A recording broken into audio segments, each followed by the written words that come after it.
Welcome to the Bloody Mary Show. And today we're going to continue on with some voodoo classes as I make some more paranormal content for you. For after all, I do voodoo paranormal. Please subscribe and share, and we will see you here and in New Orleans at the Haunted Museum. Mary, your New Orleans voodoo queen here. I'm giving you recycle classes that I was doing during COVID. I've re-edited them. This one is about the low and the saints, as well as tells you how to feed gris-gris, how to make your Ve-ves, and a few other how-to with Q&A. So listen on in, and I'll be giving you more information. It's June, or almost June, which is the biggest voodoo celebrated time of the year in New Orleans for June 23rd, and the upcoming St. John's Eve ritual. Look out for that. I'll see you soon. Tell your friends and all that jazz. We'll open the gates with Papa Legba or Legba, the guardian of the ways. In New Orleans voodoo, he's equated with St. Peter, open the gates, so the gates of the crossroads of the other side. He's the divine messenger between this side and the next. And if you want the workings that you're doing to get heard, to get some providence, to get through, you go through him first. He has a Ve-ves, but for the beginners, it is also fine to use a simple X, for an X is a crossroads. So you would start with that. For you that was working with the saints, you know, as I mentioned before, St. Peter is also Papa Legba. Some cultures also use the infant prod, even though he's someone else. I have a little tiny St. Anthony, and I should carry him more. This is a carved St. Anthony out of hollow wood. So, you know, he carries, because I lose a lot of stuff. And St. Anthony is kick-ass to help you find things. My mama, who was a St. Joseph nun, you know, she always called on him. She said, he'd give you a breeze too. St. Anthony, bring me a breeze. But it was like, St. Anthony, something's lost and must be found. Please bring my keys back around. So we got St. Anthony. We got St. Peter. Mary is associated with so many of the goddesses in Voodoo. So I have many Marys around. Different spirits for different things. St. Martha for the mermaid, for the river, and I'm a priestess of the river. You might have St. James for Ogu, the blacksmith lower, and the warrior, who we all need our warrior aspects on right now for protection for the peoples and the downtrodden. So we want Ogun, which would be the color of fire, and iron as offerings, and the white horse that St. James Major is also associated with. But we have Ogun as a great protector. Of course, everyone and every culture seems to love St. Michael. So you got St. Michael, you have to work with it. In New Orleans, we work with St. Expedite, because you want something to be done quick. Even though this kind of should be done quick, the anger needs to calm down. I'm almost afraid to quicken it up, you know, to do anything, to speed anything until change has been. St. Patrick would be Damballa in Voodoo. Damballa and Aida-Weedo are the serpent in the rainbow that you've heard that movie about. The snake god, also known as Don, which is the principal, the Da or Don, is Damballa, and St. Patrick we put with him. And I'm very big with the snake energies. The female aspect of that is Aida-Weedo. She's the rainbow portion, but they're usually together. So there's a Ve-ves that you can use for them.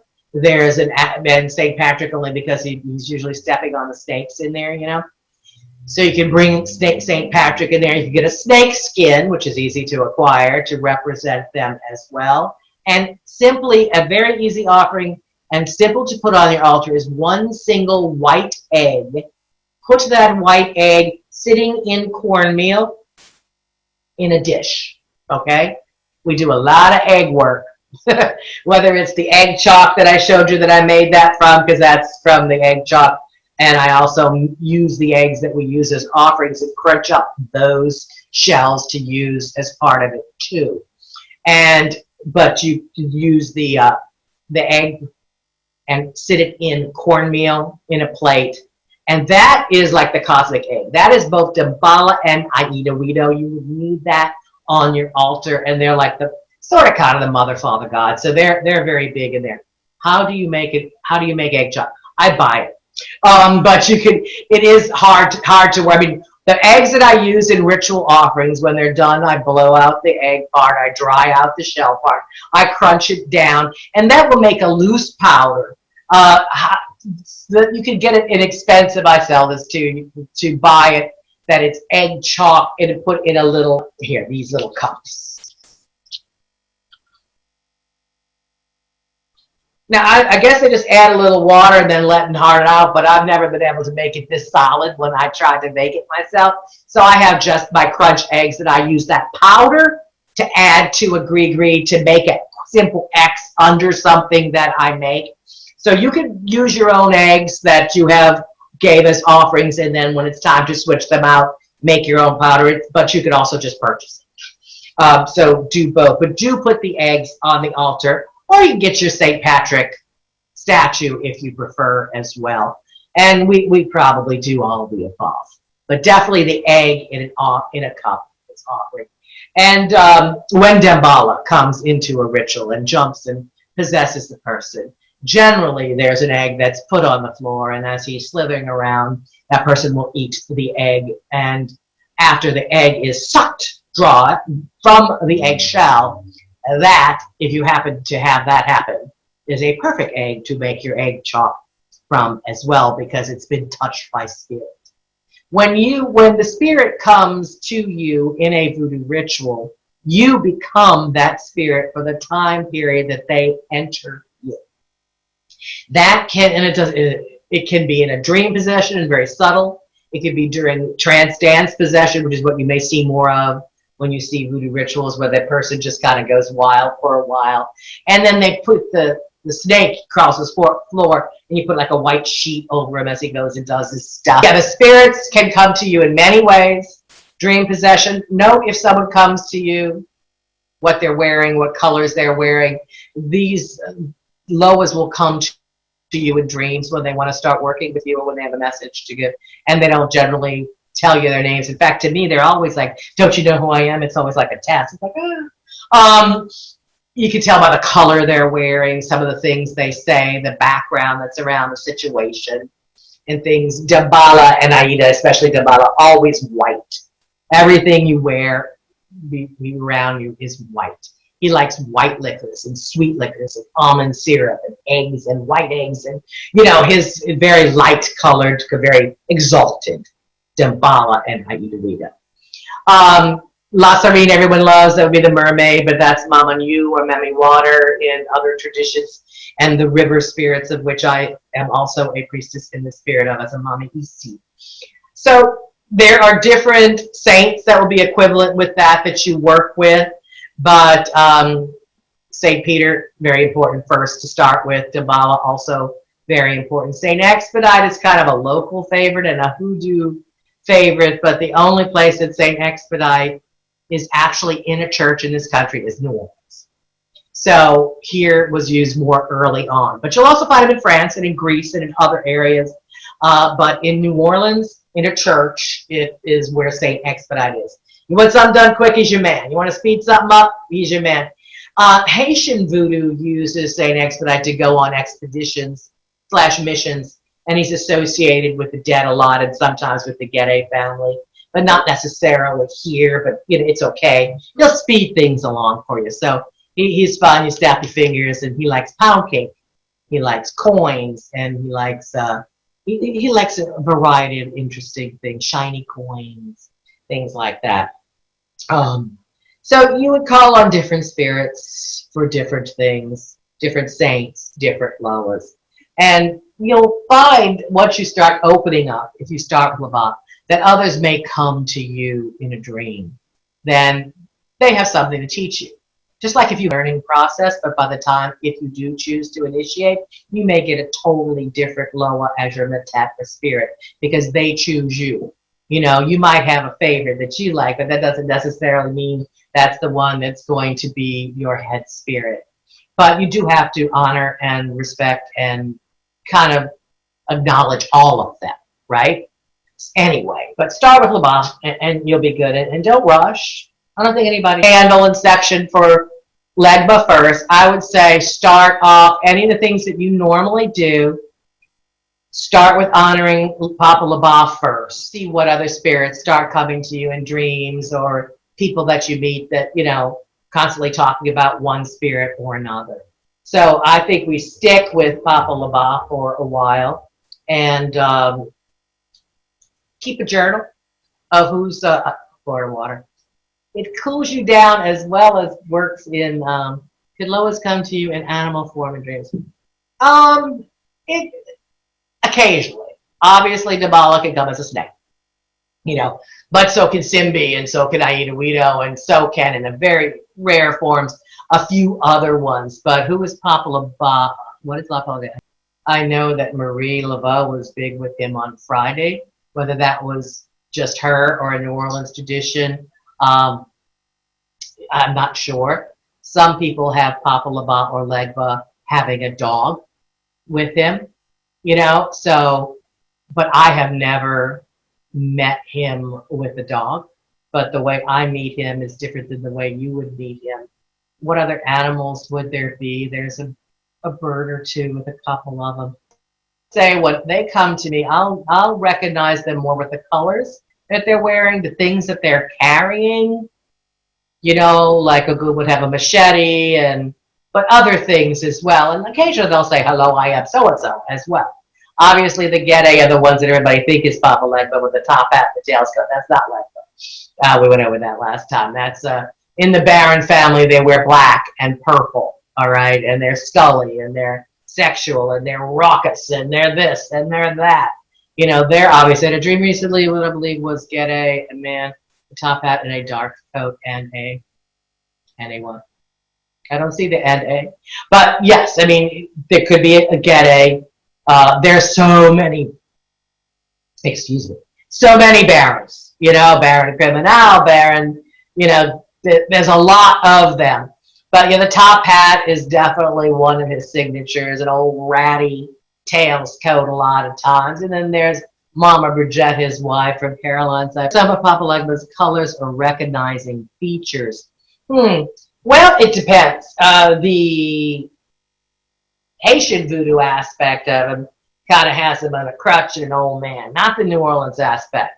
He was more like he was in Africa, somewhat, you know, strong and phallic and wearing white, but he's also exalted, and he was like the first child, and if you didn't go through it, nothing could get done if he didn't bring the message back and forth from the other side. So, you know, he could be in all white and very, very, you know, regal and shiny, but then other people see him in red and other colors. But I've seen him more like a white linen cloth kind of burlappy, but, you know, like stringy, not super smooth in that.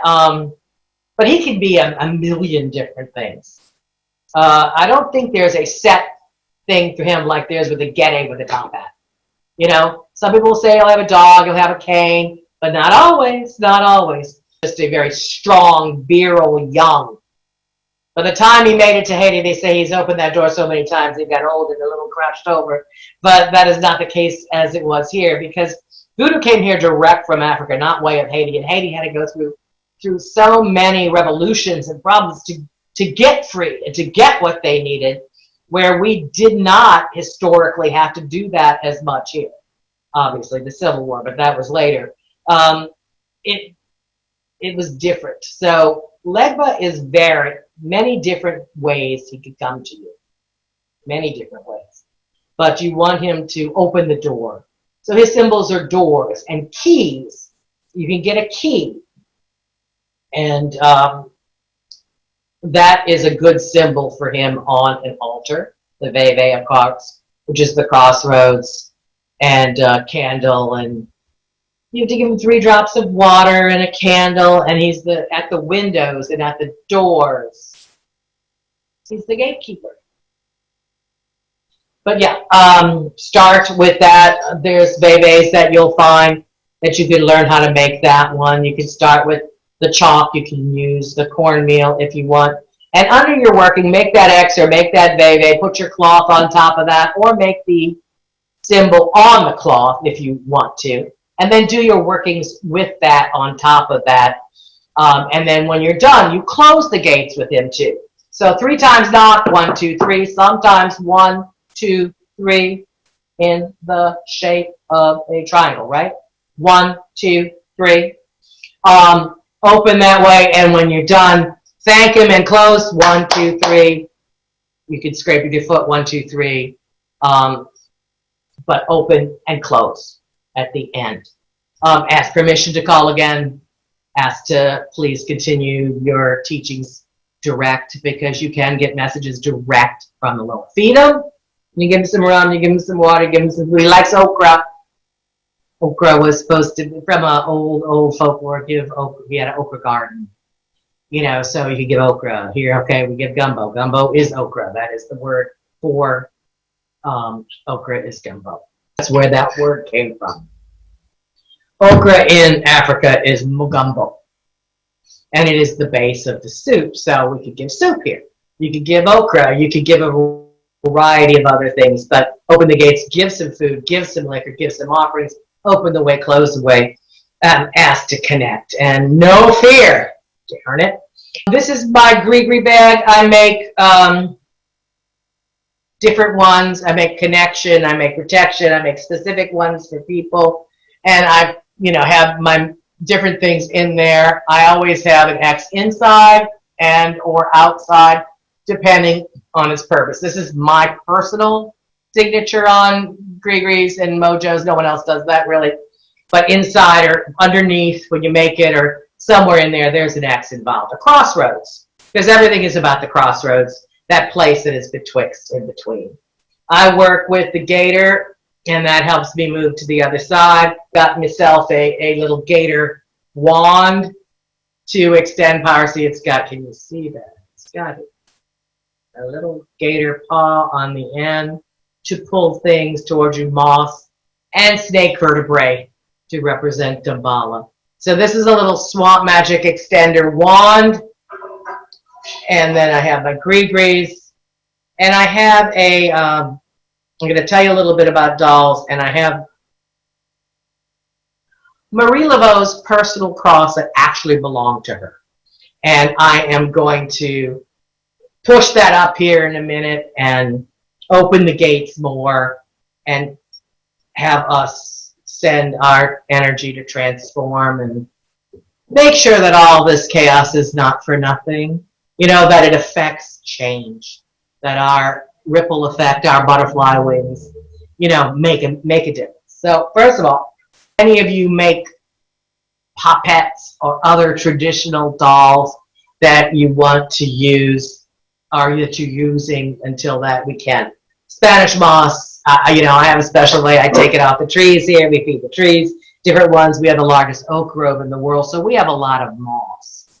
And so it's easy for us to acquire that, and I've been trained in a way to ask the moss for its magic. Again, it is the nest of the birds, and it never dies. The moss, the gray part will fall away, the internal hot hair lives forever, and it used to be known as horsehair. So anyway, this is just a handmade, plain New Orleans voodoo doll with sticks and moss. Now, whether you make a popette, whether you have a regular doll, there needs to be some place that you put something, usually inside, to activate and wake it up, whether it's herbs, stones, a variety of the next. You know, you put that inside, blow into it with your breath, give your saliva, give your hair, give your nails, give something to make it you or to make it your client, whatever the case is. And when you do, each knot that you make to tie it together is a wish or a prayer. You put inside and you wake it up. You name it, you task it, and you feed it regularly.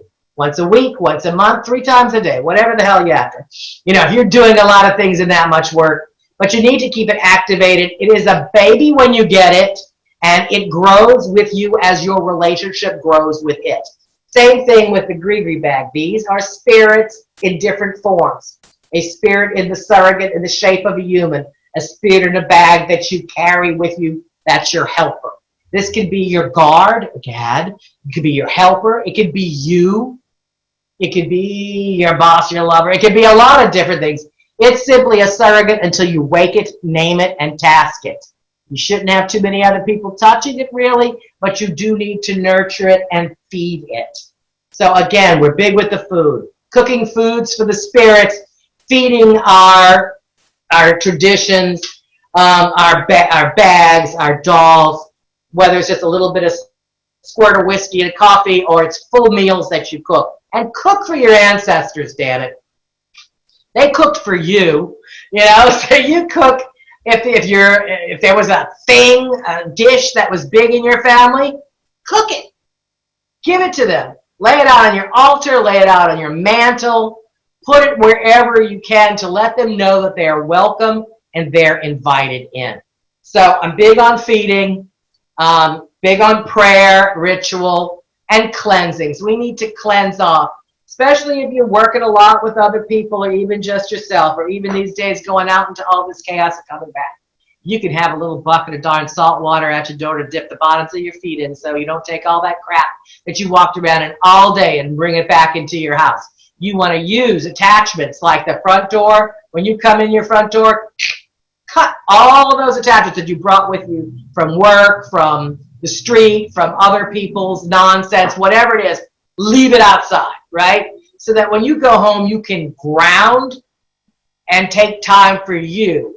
You can pick it back up if you're going back out into it the next day, and you will, whether you want to or not. But try to cut it off, cleanse it off.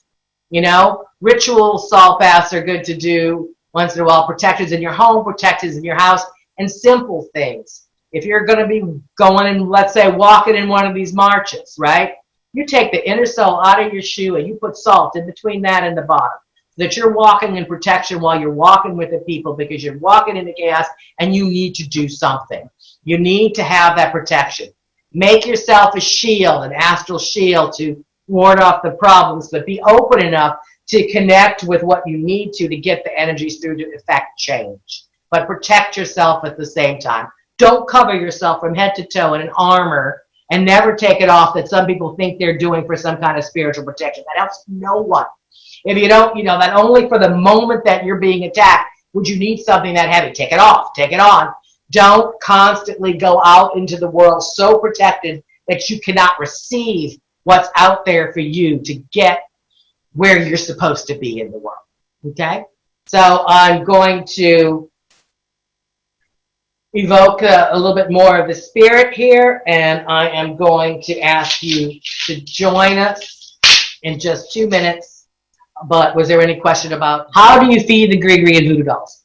You, technically and officially, the best way is to take a sip of coffee, a sip of rum, a sip of iced tea, a sip of whatever it is, and spit it. That's what I was telling you. We had to be more politically correct these days. Spray it at the doll. Don't open it. Spray it. Because that way it's getting your breath, your soul, your DNA in. Everyone knows who it's working with and for. So but if you don't do that, you at least need to breathe into it every time you think about it. And then you could pour or spray, atomize a little perfume if you're in the mood, a little coffee if you're sluggish, little rum if you're doing ritual, little whiskey if you're going gambling. Give it the chocolate if you're on a diet. Different things that are appropriate to what you're doing, what you think it wants or asks for. So, and same thing with the doll. Give it foods, give it liquid, but give it gifts. The doll, oh God, that would look good with this piece of jewelry on it. I might buy a charm. I might buy, something pretty to add to it, like I do to an altar. When the low is the spirits or the, all the dolls want things, you'll just be shopping and go, oh, that's what they want today. You'll just know. So it could just be liquors, but the doll you can decorate and add things to. It's like giving gifts, It's like you'll know. There's some basic things, but there's some unusual things. You go, I don't drink liquor. I don't want to give it liquor. Well, that's fine. You could give it soda, you could give it water, you could give it tonic, you could give it lemon juice, lime juice, you could give it something sweet. Honey's good, sticky and messy, but good. Honey sweetens things up when you're trying to do things. So a lot of times, put a little honey. And, it's just like saying, what do you want to eat today? You'll know. And yeah, they do get a little gnarly, a little messy. But you could put the whole thing in like a little silk bag pouch to carry, so it doesn't get any more tainted. You know, I've made the mistake of letting some live at the bottom of my purse, and I think that'd be scary for anybody. You know, but it got all too dirty and messy, so you put it like in an extra little chiffon bag or something to carry it more appropriately. So I don't use the dolls to harm others. I don't use the tricks to stop someone. I think if you pay more attention to creating something than spending your energy trying to take it away from someone else, you'll get much more, and the world will be much more out of it too. The spirits and the loas are there to help you, and so are the ancestors. So I would say work with Papa Laba and work with the ancestors first. Those are the first two altars I tell people to start to build, and then go with the loas one by one. How do you use Ve-ves around your home for protection? You can draw them permanently. You can paint them on the ground. I have them under rugs. I have them, you know, on sides of things. I have them inside of things. I have them on jars and spirit bottles that I make. I have pictograph Ve-ves that I put on spirit bottles, and I take those same pictures and put them around, or I draw the ones that are more geometric on or under certain things. And it doesn't even have to be, you know, like super overt if you're trying to hide it for whatever reason. But yeah, you can draw them permanently on sacred objects or areas that you're trying to protect in particular. And of course, it's pretty obvious that Legba would be more like by the door, you know, because he's the door dude. And different ones in different places. I mean, you could put her Zuli by the bed, but the men should beware because she will claim you if you are not already claimed by someone else. So you can put them in different places, you know, and keep them in a little book to learn them, and you could draw them in chalk and then dance them away if you only want them out while you're doing a working. You know, anoint your candles, light your candles, feed your spirits, feed your dolls. Respect nature and call your ancestors. Okay.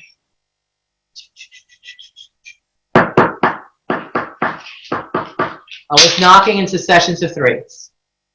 333, 333, 333, and then 9. 333, 333, 339. Do you have a number of items that you put in your gris-gris? Well, yes and no. Most people say they love uneven numbers. There isn't an exact amount of number that you have to use, though I've read people try to say that you do. But you got to count the cloth, and it's put it in the string in there too. You know, you might count the chalk that you draw it in after. So it depends on where you start counting. However, it does have to be at least animal, vegetable, and mineral matter. And then once it's closed, and the knots, I always do successions of 3 and usually at least up to 9. Again, with these uneven numbers are very important. But you can put various numbers of things inside depending on what it's for. Some people also put loas and other things in there which might require even more elements. So I don't think there's an exact number, but if I had to give you a number, it's no less than 3 and 9 or multiples of 3. Does that make sense?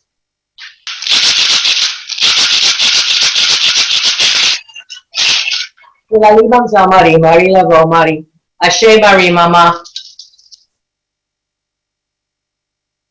We have her snake rattle to rattle away, and her vampire fangs that we call today. Yola Lima Lamzel Marie, Marie Laveau, Marie Catherine, Marie Eucharis, Marie all the Maries, Marie Philomene, Marie Mama, all of you, all 3 we call on thee. All the queens that have come before and the queens that have come ahead and the queens not yet born. We ask you all to be here, the ancestors as well, of my family and all our families out here that hear. Of those that can hear that are not here in the flesh, we call upon you too. Of those in the world, of those that have died of injustice that want to effect change, those who think that there can be change, that we are worthy of going on. May the few of us that can see with more than our eyes effect change so others can wake up and not be blind. We open the way, we call on the power of Marie Laveau, the power of the queens, the power of the spirit and the ancestors. And through all their means, we open the way, we open the way.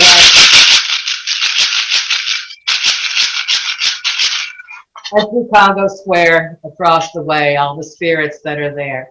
I call upon you to awaken, to open the way, to come to us today. All those that did was not what was done to the rest of this country there in the 1700s and 1800s, and the trees that hold witness to that there. We open you, we through that tree, we ask you to all come back and to awaken. It is said when the moon is full and the rain pours down, all the voodoo queens come back to dance. We call you now to dance. And where you are, I want you to dance, even if it's just clomping your feet on the ground, so that we're waking up what's underneath us. Just march in your place.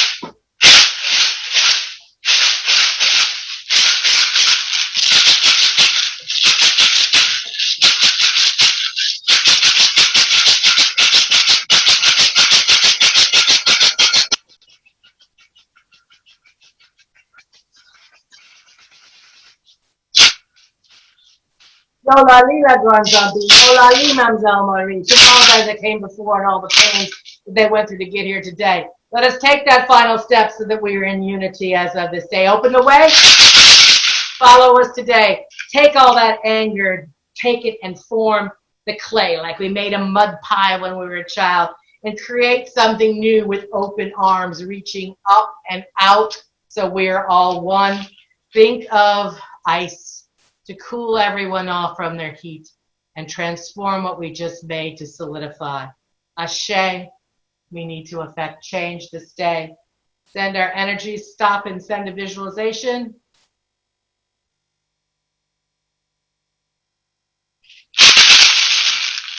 Amen. Aye, Bobo. Open the way now, we close the way. Ashe. Papa Legba, through the power of the flame. We ask that you take the fire, the spirit of fire of transformation, and like the phoenix, we shall rise again, not from the ashes, but as the smoke swirls to heaven, so we may become one again. Amen. I think that people should learn more about voodoo to learn their own empowerment and their own place in the world. So that they can be strength to help others as well as themselves. Blessings to all of you. I hope your area stays peaceful and that change is effected and that you are happy and connected.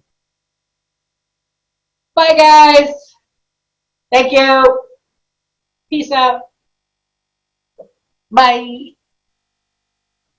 May the spirits visit you in dreams. Hey, Dave. End of meeting. Papa Legba plante poto, plante potaway. Papa Legba plante poto, plante potaway. Papa Legba plante poto, plante potaway. Last time, Tigba Legba plante poto, plante potaway. In the name of the Father, Son, and Holy Ghost, in the name of Legba Dambala and Aidawido, in the name of the Maras of the Mysteries and Lamort. We thank you, O Mysteries, and ask to call again. We thank Legba who opened the way, and now ask him to close the way, with permission to call again one day. This time from New Orleans, next time in Guinea.